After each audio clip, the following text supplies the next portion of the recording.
Hey guys, welcome back to the Hustlin' Horsepower YouTube channel. In this video here, we get to finishing off the four-link system. As you guys have seen in some previous videos, we did convert the front suspension from the normal drop axle setup that we originally built Straight Gangster with to the independent modified Fox body type suspension. But here we go through and we're finishing up the second part of the four-link conversion on the rear suspension. I could see some benefit running the four-link on the faster front side surfaces. Of course, it's going to look different than some of your other four-link systems, but we built it so we can still run my custom ladder bar setup. Hey guys, if you're interested in winning this deal, spots are $100 a piece. You could email hustlinhorsepower@yahoo.com or on the Facebook page. Someone's going to win this deal or $8,000 in cash. Since we missed Sick Week, we really want to bring the Dirty 30 back together, so we have something to cruise around in and give to MVP on her 16th birthday. You ready? Are you ready? Say the sun's bright. Come on, over here. Ready? Get over on the other side. You ready to do this?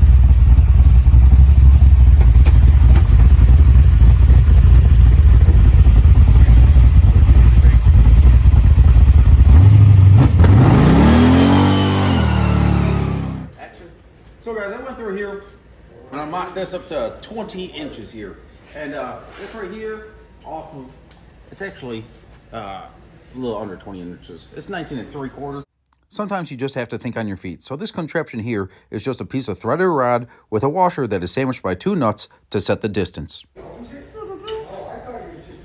So you can see the range of motion when you've got the... Okay. Gotcha. So this is my arc of the four-link bar that we will be making. Doing this while watching Little Goodfellow wasn't the easiest, but we got it done. After a little playing around in the shop, little MVP was ready to take a nap, and we were able to finish off the task here. A little bit of black paint, then laying down the washers with some silver paint allowed for some pretty good marking. Guys, so now when I remove these guys, we'll have our center pins here. I just went over there with a quick spray can, and now we have our line. You can see the scribe line in the center there. We'll go through, we'll center punch these with a center punch dies. Alrighty guys, now that I remarked all this, I went through and spray painted a little bit of black, marked the line. Silver, or put the washers in spaced, silver, went back, pulled the washers off, and marked it again. So now we'll have a perfect line in here. And now between the three of these, I'll get these damn near perfect. You can see that it's a little, this half of the moon's slightly larger than this half of the moon. That's just because the washer's going to have to be moved over when we go to weld it. This one is just about perfect. This one's about perfect. That one's about perfect. And that one's about perfect. That one's off the hair butt. But when we go and put this puncture hole directly in the center of that silver, it'll be perfectly good when we go to weld it.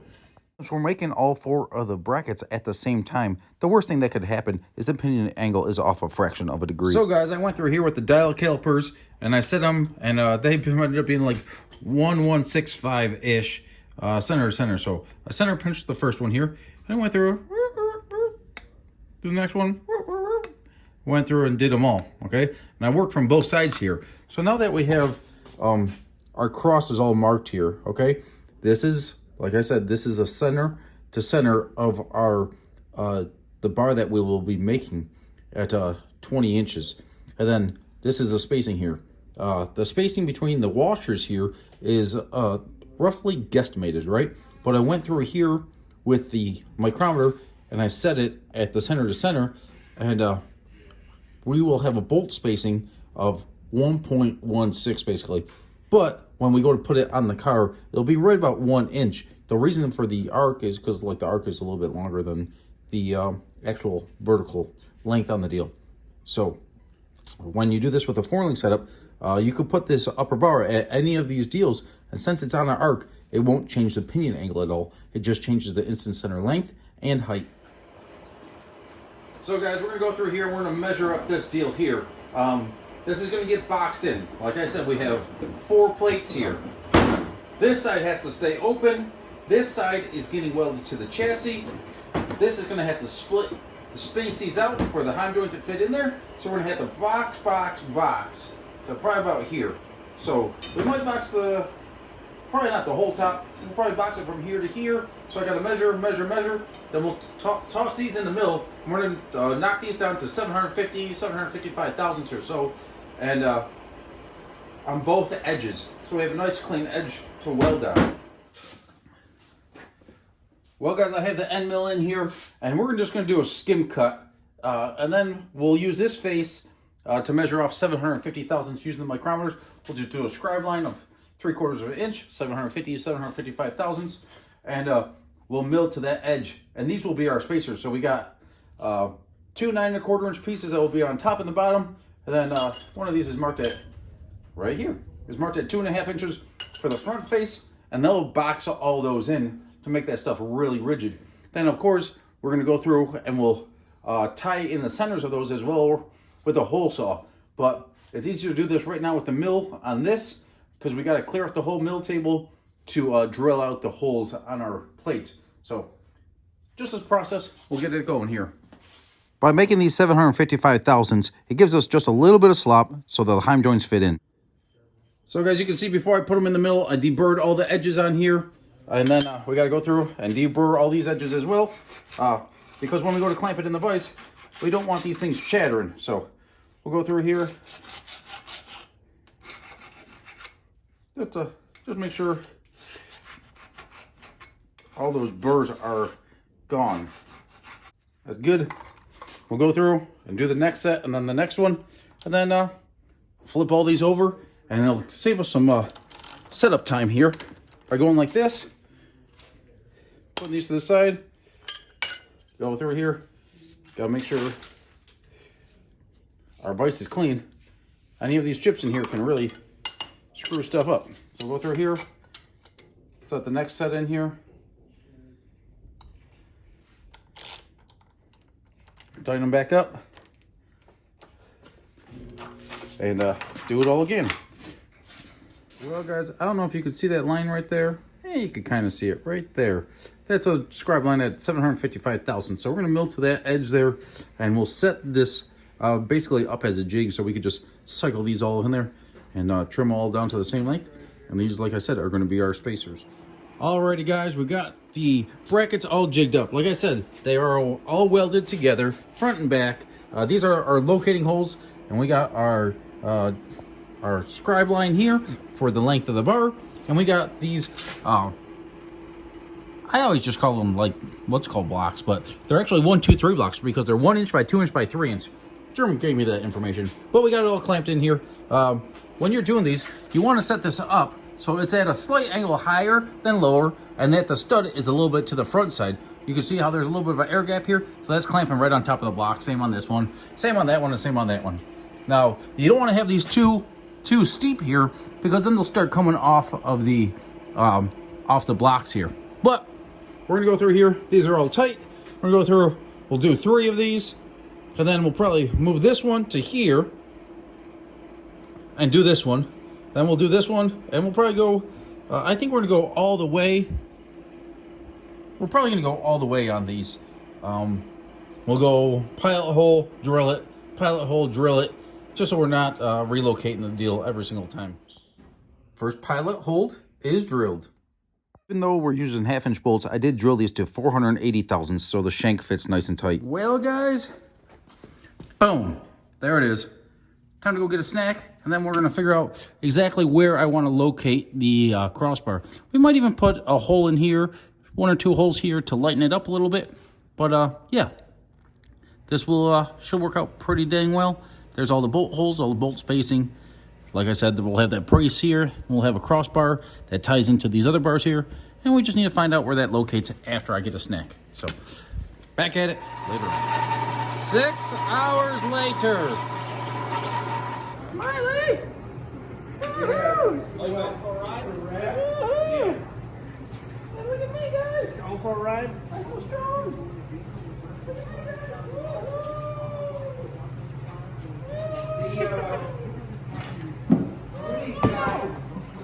Your sleeping chair. Woo! Woo! Hi, Goofball, you're doing so good. Woo! Tilt that trip over the jack. Woo! Oh. So guys, we're back at it. These guys, I marked them. We're going to shorten those up a little bit because we're going to remachine these. But these are going to sit in here, kind of like this. And we're going to offset them just a hair bit, just like about something like that, so that they can go through here. And we will weld the bead all the way from this end all the way to that end, and just leave enough room for the heim joint. And then this right here, we'll have an 1 5/8 chromoly bar running through there. Then on this side, we'll flip this. We're going to shorten this up a little bit. Let's see if I could hold this all in here. YouTube Superstar in. And we're going to actually put this in here. I'm gonna make this deal a little bit different here, but we're going to shorten this up. So this is going to come to here. And yes, there is going to be that gap in there. But because we're going to remachine this from this point here to this point here, there's just no real reason to have that up as high as that is. And I don't want to bend these bars. I like to have that support coming as close to the heim joint as possible. Close to the heim joint as possible there. So we're going to countersink these ones a little bit deeper. So I'm going to disassemble this, grind this all out, cut these, face these, flap wheel, and get these ready to tack up. And then, of course, guys, like I said, we always got to have a bolt that's got a long enough shank, okay? This bolt is essentially, technically, like way too long, right? You got to have as much shank on this bolt as possible, because if this deal was in here like a normal length bolt, right, you'd have about that much thread sticking out. But the problem is the thread here, right, it starts walking, and these threads roll over. So it's always better to have a longer bolt, cut them down, and modify it just like kind of like this one is, where the bolt was long, just for the shank on it. Now, of course, you don't want to run a shanked bolt that is extra long, just because it gets weak, right? You want to have your stuff as tight as possible. But this is 750 thousandths thick for the 750 thousandths rod end, and a bolt. I think these are 3-inch bolts. Have a long enough shank that we could get a washer on both sides, and it still be on the shank on both sides. Well, guys, here is the mock-up. You can see, boom. We'll be able to put a nice bead through here. Let's flip this sucker over. You know, our bolt holes are lined up pretty good when the bolts just slide out like that, right? Let's see if we can slide this up like this. We got this here.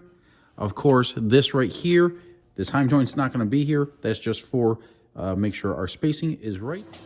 So after getting a series of some pretty good tacks in this thing, it's time to weld it up. We're welding it with some 3/32 filler rod and some pretty good amperage, since the brackets are 250 thousandths thick. But you can't take the heim joints out because they are lined with Teflon and you can ruin them. Well, guys, it's about 1:30 in the morning, and these suckers right here are looking good enough for the little rat rod. I need to go edit a video for you guys and shower, so I could, I don't know, maybe do something productive tomorrow. I don't know. It's been a little bit of a struggle the last couple of days. Haven't been feeling 100%. I guess I never really feel 100%, but been feeling a little bit extra off, I guess you could say. The winter's, the cold weather's pretty hard on me with my health issues and stuff like that. But it is all right. Jeremy keeps the shop nice and warm in here, so we'll give you a little bit of an update on his 33. It's coming together.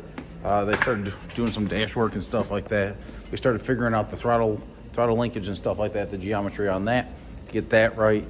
And those brackets will be soon finding their way in Straight Gangster. Guys, if you have an iPhone 11 or newer probably, and it has to be a lot of gigabytes, like 256 or ideally 512 gigabytes. I'm really running out of room in my phone right now. I bought this phone used as well, but I'm running out of video footage or storage space to edit videos for you guys. It's hard. It's easy to get backed up, I guess you could say, when you're doing all this and editing videos and stuff like that, and it's all on this phone here. So, guys, if you upgraded and have a big iPhone that you want to sell, hustlinghorsepower@yahoo.com is the email. That's correct. I had to think about that for a second. Or shoot us a message here on YouTube or on Facebook. Either way, appreciate it, guys. Thank you. So, guys, I'm going to walk you through the process here a little bit. We are setting up the rod ends for making the four bar setup, the actual measuring out the 4 links and stuff like that. So, this right here, this is 3/4 inch thread. The way the Heim joints work, the way they're measured is, this would be like an 8-12 L. So 8-12 is 8/16 hole, which is 1/2 inch, and 12 is 3/4 inch 12, or 3/4 inch thread, which is 12/16. If you wanted a 5/8 hole and a -12 or a 3/4 inch thread, that'd be a 10-12 Heim joint. L would be left hand thread, and usually right hand threads are standard. That's a pretty generic standard designation of these. So this is, 750 thousandths, right? So we'll go through here and we'll go about, I don't know, 775, 780, something like that, right? And I'll mark it with a Sharpie, and that's our minimum thread engagement. So you can see right there. Normally I'm not filming this stuff while I'm doing it, so whatever. So that's our minimum thread engagement. So we can't actually measure this distance here to go plus or minus, because when we go minus, we'll lose the amount of threads here, minimum engagement for the full strength of the Heim joint here. So we'll go through here. We'll just put a little bit of anti-seize on here. A little extra down low will find its way to the top. So we're gonna go through here. And these are left-hand thread ones, so we'll roll these in there. Where's my marking? It's right about there. Okay? So, we're going to count here. And we'll go by halves. So it'll be half, 1, half, 2, 10 threads. Okay? So that's the maximum length that we could have right there. So we're gonna go through and we're gonna back this up. And this is the left-hand thread, so we're gonna have to go backwards. So it'll be half, 1, half, 2, half, 3, half, 4, half, 5. And we'll run this in there, and that'll be our center point for our adjustment. So guys, we can come in here and get a approximate measurement, and that is gonna be, that's 438 approximately, and 4375 is 7/16. So this will be about 3 7/16 that we need to add to our bar length. And then we'll have to go do it and do the same measurement on the right hand side. Then we'll do 3 7/16 plus whatever the measurement is on the right side, minus our bar length here, which is 20 inches center to center. So we'll do 20 inches minus 3 7/16, and whatever the other side is, and that will give us our measurement for what we need to cut the bar to. So guys, when I was building these, I forgot to show in, but there is, I got 4 plug welds or rosette welds in here. And when you do that, you go and weld the Heim joint, the tube end here, the tube nut, tube end, to the base material here, to the actual tube. And then you go start filling it in. If you don't do that, right, if you don't weld it properly, you can basically just have this welded to that, and it's not the right way to do it. So you really want to weld these two pieces together, the inner tube nut to the tube.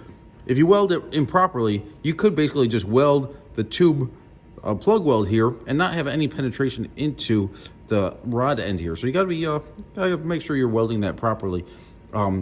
Because this weld here, of course, it holds it in place, but on a 4-link setup, especially like an upper bar is going to be pulling just the way the pinion rotates. So this tube end here is trying to rip out of the rod. So you got to make sure you got those plug welds in there. You don't want to just do a single, essentially a butt weld right here to hold your tube ends together. But there's the upper bars right there. They're painted. I use this appliance epoxy that works pretty well. So guys, yes, that is a massive, massive training cooler, but a fellow racer burnt us down one time, and it cost us a lot of money, so I couldn't afford that no more. So we got a massive training cooler on this thing just to really regulate transmission temperatures. So these bars aren't perfectly in here like how they're going to sit. And yes, we are using reused tubing that was cut out of another cage. Just because I'm a rich kid that does YouTube for a living, right? Something like that. So at least that's what the internet says. But we're going to cut these tabs off, of course, and we'll clean all that up. But these are going to get welded in here, and then we got some crossbars that will fall in there as well. This is I wouldn't necessarily do it this way if if I was building the car as a four-link setup from scratch. I'd do it differently. I'd have bars coming through here differently. But this isn't going to stick this far out. It's going to be a little bit tighter. But on something like something that says, oh, you're attaching this to a bar that's sitting out as like an outrigger right here. Guys, this is the same setup as they use on like 25, 1, 2, 3 unibody cars, where the number one bar, which is this bar down here, can't come all the way out to the main frame rail, right? Because there's no frame rail there. So there's times when this frame or this thing sits out on a stick, essentially, where the main hoop connects to. So it's going to be plenty strong. I might even come through here and add another bar in here to tie it all together. But we'll see how that all that plays out. This right here will give a little more rigidity to this upper bar here, and it will also prevent this from moving backwards, because like I said, this upper bar is going to be pulling, and we're going to have some inner bars in here as well to make sure that's all strong. And of course, you saw the welds earlier in the video on the bench. They were way nicer. Welding in a car that's together right now isn't the easiest welds, but they're plenty strong. It'll work and be good in shape. So guys, for those of you that have watched the videos of me building Straight Gangster, if not, you can go back in the YouTube playlist and see those videos, and I go into a whole lot more detail on chassis building and engine placement and all the rest of that stuff, all the crucial parts of building a car. But having Crohn's disease has, I guess it has one benefit, right? You're never a shortage on toilet paper rolls. So when you're making a duplicate bar, this bar is already fitted, and it's going to be the same on the other side. But since it is on a double angle, I guess you could say, it is down and out. This side here is going to be opposite, right? So you could just index them differently. But getting back to the toilet paper rolls, sometimes you got to split them and put a little bit of painter's tape or something on there, and you could use these and put them on there.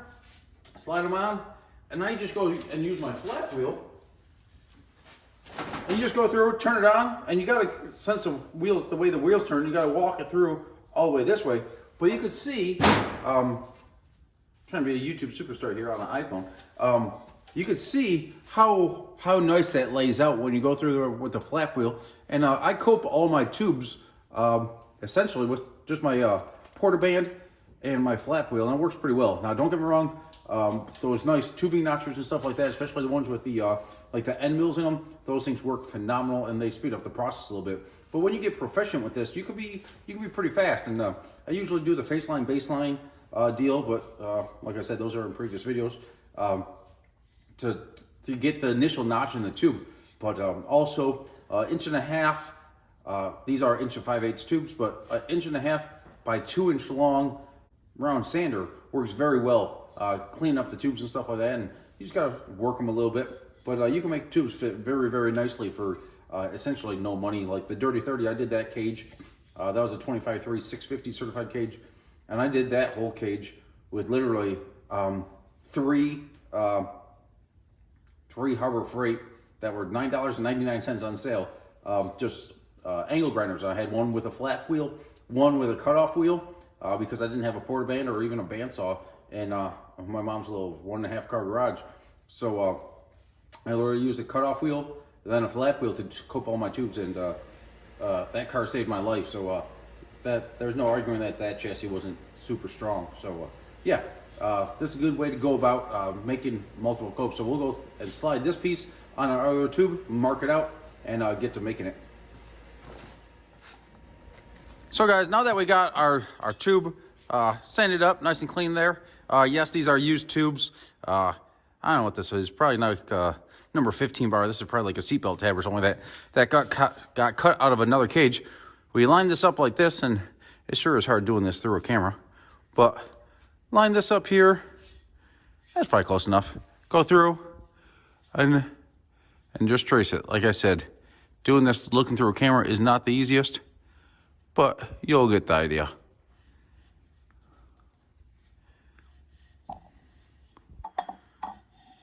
But it's literally as simple as that, right? I'm gonna go through and we cut this on the porter band, we cut on that on the porter band, and we go through with the flap wheel and just clean it up a little bit.